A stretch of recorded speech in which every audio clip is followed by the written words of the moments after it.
Welcome back to my channel students.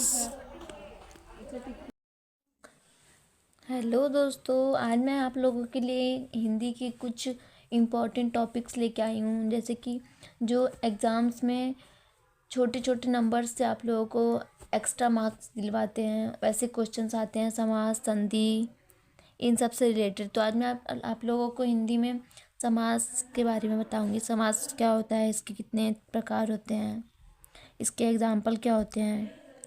तो पहले हम इसका डिफिनीशन जानते हैं। समास होता क्या है? दो या दो से अधिक शब्दों के मेल से जो नया शब्द बनता है उसे हम समास कहते हैं। इसके डिफिनीशन में साफ साफ हमें पता चला कि जैसे दो या दो से अधिक वर्ड हो, जैसे कि हो गया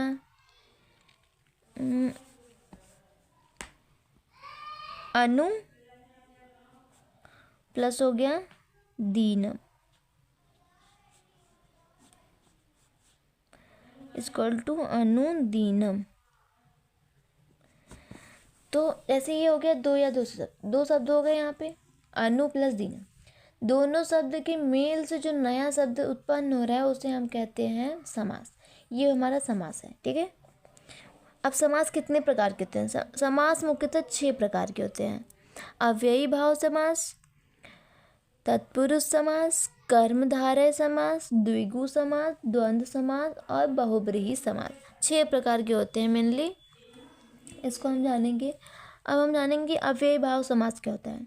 जिस समास का प्रथम पद अव्यय हो और वह प्रधान भी हो, अव्ययी भाव समास होता है। इसमें पहला पद अव्यय तथा दूसरा पद संज्ञा होता है।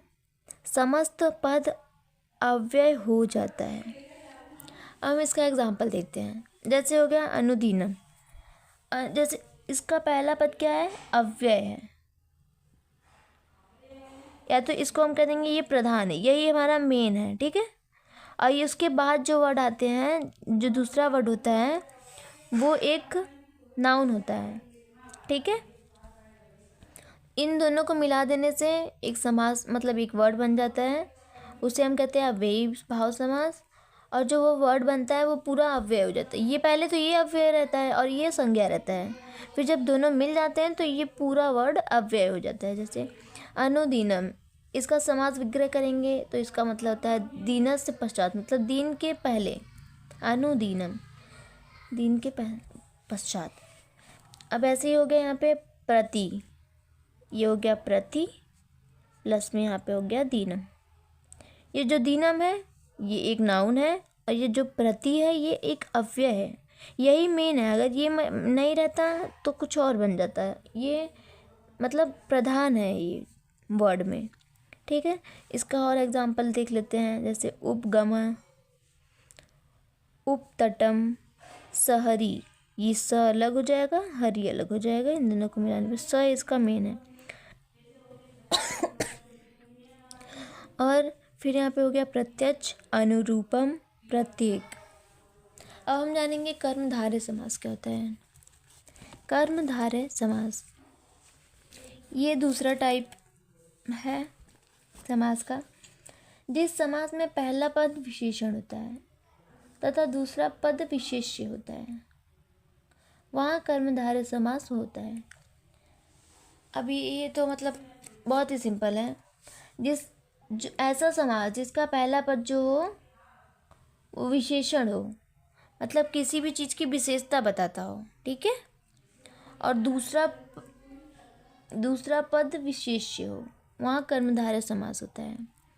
जैसे कि श्वेतांबर, श्वेत प्लस अंबर।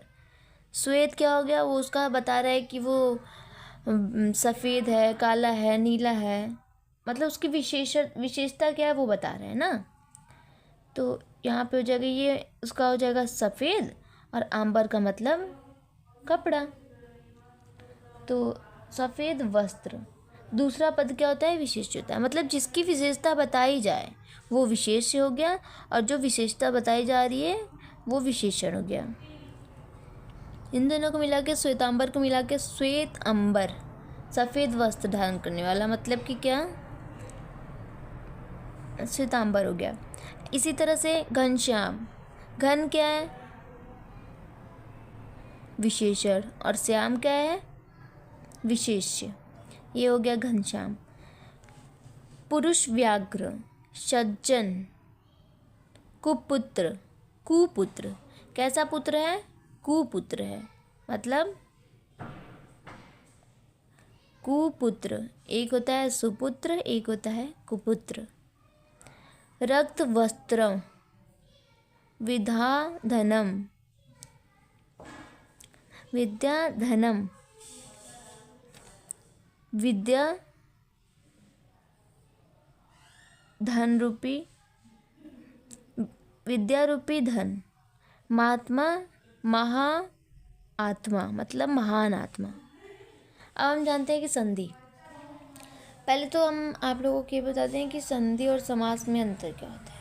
समास दो या दो से अधिक पदों के मेल से जो बनता है नया शब्द, उसे समास कहते हैं। और संधि का साधारण अर्थ है मेल। इसका भी अर्थ वही है, मेल, लेकिन ये दो वर्णों के मेल से होता है। और यहाँ जो समास होता है उसमें दो शब्दों का मेल होता है। तो इसका हम परिभाषा पढ़ेंगे, क्या है। संधि का साधारण अर्थ है मेल। दो वर्णों के परस्पर मेल को संधि कहते हैं। अर्थात जब दो वर्ण आपस में मिलकर एक नया रूप धारण करते हैं तो वह संधि कहलाते हैं। जैसे वर्ण, यहाँ पे वर्ण मिलेंगे और वहाँ पे शब्द मिल रहे थे। जैसे हिम प्लस आलय, हिमालय। अब यहाँ पे हमने क्या जोड़ा, हिम में अ आ रहा था लास्ट में, म के साथ अ आया, और आलय में आ। यहाँ ये वर्ण हो गए ना, वहाँ पे शब्द थे, यहाँ पे वर्ण हो गए। तो हिम और प्लस आलय को मिला के हिमालय बन गया। ऐसे ही यहाँ पे विद्या धन अर्थी, विद्या में आ गया, विद्या आप बोलेंगे तो आपको खुद समझ में आएगा कि किस में क्या निकल रहा है। और इसमें अर्थी में आ गया, ये दोनों हो गया, ये दोनों मिला के। अब इसका भी एक रूल होता है कि जैसे अ है और आ है तो हमेशा बड़ा वाला आएगा। इन दोनों को ऐड करेंगे तो बीच में बड़े वाले आ की मात्रा लगेगी, ना कि छोटे वाले की। ठीक है, तो यहाँ पे हो गया विद्यार्थी। और रमा प्लस ईस, रमा में हो जाएगा आ,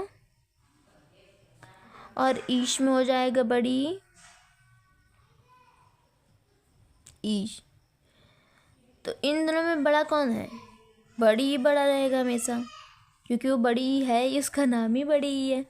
तो इसलिए यहाँ पे हो जा रहा है रमेश। इसमें आ की मात्रा न लगकर ए की मात्रा लग रही है। ठीक है, अब संधि के भी प्रकार होते हैं। जैसे संधि के भेद कुछ इस प्रकार होते हैं। पहला आता है स्वर संधि, दूसरा है व्यंजन संधि या इसे हल संधि कहते हैं, और तीसरा है विसर्ग संधि। ओके गाइज, इसके आगे का मैं आप लोगों को कल की वीडियो में बताऊंगी। Thank you guys, bye bye.